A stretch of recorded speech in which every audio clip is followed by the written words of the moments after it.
Hey everybody, um, continuing on with the exciting topic of finance and the economy. I hear what you're saying, backwoods. I remember that adage about the 2 ounces of gold buying you a nice suit in 1820 and it'll buy you a nice suit today. I think it was 1 ounce though. For like $2,000 you're getting yourself a pretty decent suit. I couldn't help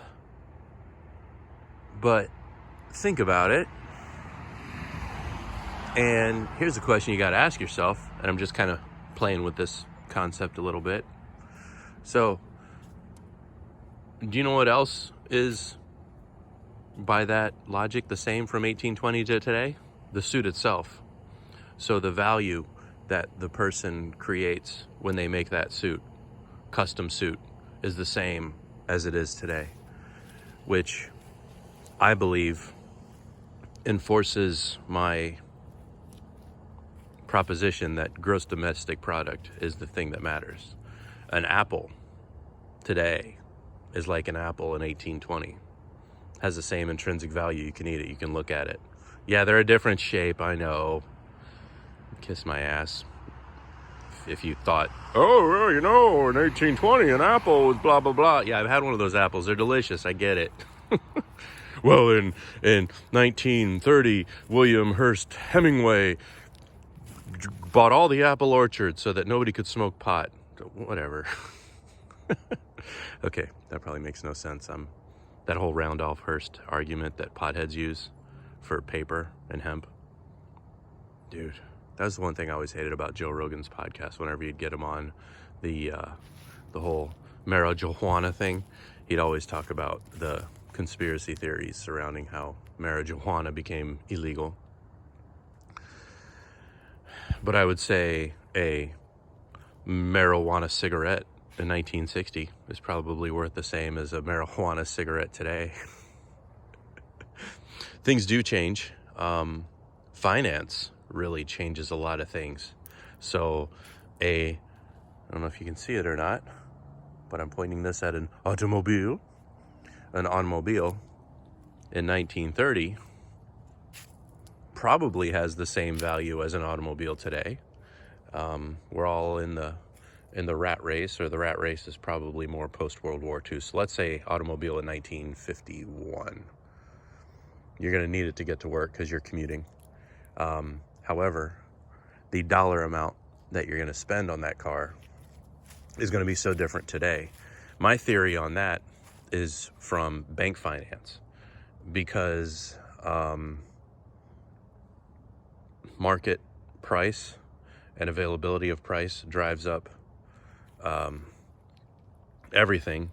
Because of vehicle finance and installment credit, vehicles cost more now, or are able to cost more. So the technology that went into them increased, 100-fold. The safety standard increased 100-fold. All because you can do installment credit, and you can do the maintenance on the debt and have a finer item than what you would have had in 1951, but it drove the price up. My theory is the same thing happened with student loans. When student loans weren't so prolific, and you had to pay more out of pocket, the cost of education would be less. But now all of a sudden, the purse strings are loosened up from the bank, and you can finance your education. Well, now an education that used to be $20,000 is $100,000, which in turn probably has an effect on inflation. And that apple now costs a little bit more because more dollars have been created and put in circulation from that finance. All groovy topics. Backwoods, also, you talked about people playing the market. There's a lot of theories on that, and there's a big theory, and business owners bitch about this, even a smart guy like Elon Musk, which surprises me, but I think he just hasn't really looked into it, and he gets personally offended. The concept of shorting stock, or going short and doing a call on a stock option. versus a put. A lot of business people, they'll blame shorting stocks, and in my understanding, it wasn't that so many people were playing the market, but I dig what you're saying there, and I haven't researched the Weimar Republic directly. What had happened was they tried to put different regulations in, and they actually put a restriction on shorting stocks in an effort to increase value, so making the market only one direction. But my opinion, my humble opinion, is that's a misuse of the stock market itself. Stock action is stock action. The stock market itself it serves as like a money engine, like it propels money. So, and you need upward and downward action. You need a buy side and a sell side. If you strictly push it over to a buy side, then you get what you had during the crash. And the main thing was treasuries and municipal bonds ended up crashing, which brings us to Stockton, California, that the Great White Stoke was talking about, which I believe was one of the first cities to actually declare bankruptcy. Interesting stuff that I'm sure is boring the hell out of Reward Audacity.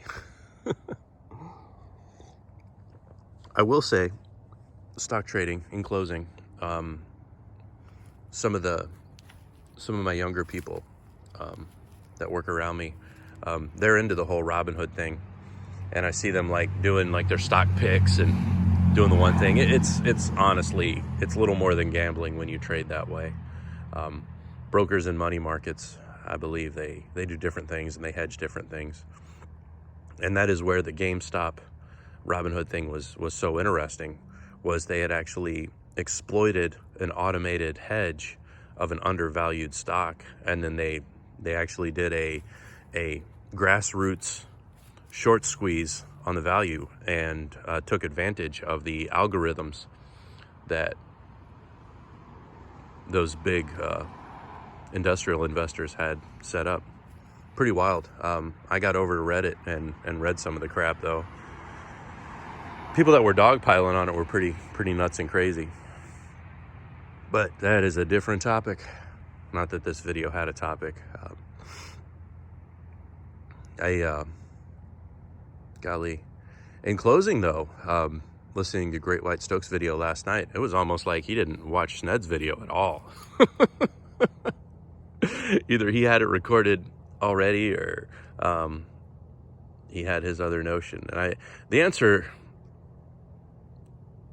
if you guys haven't watched that, Stoke is a austere type finance person, and that's important. I really do think that's important.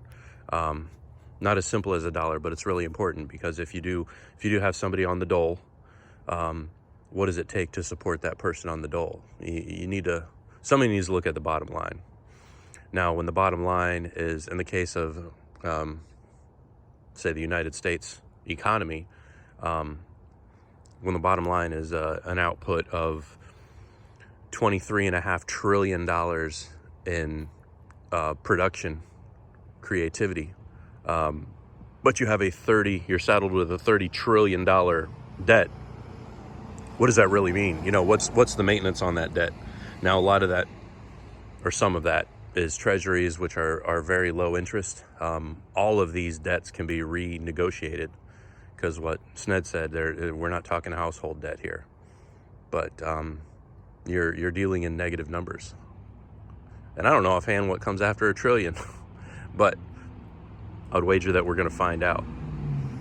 The national debt itself doesn't concern me nearly as much as this overall nationwide, worldwide even, and I think it may come from the worldwide notion, like from the EU, that it's the government that needs to solve so many problems.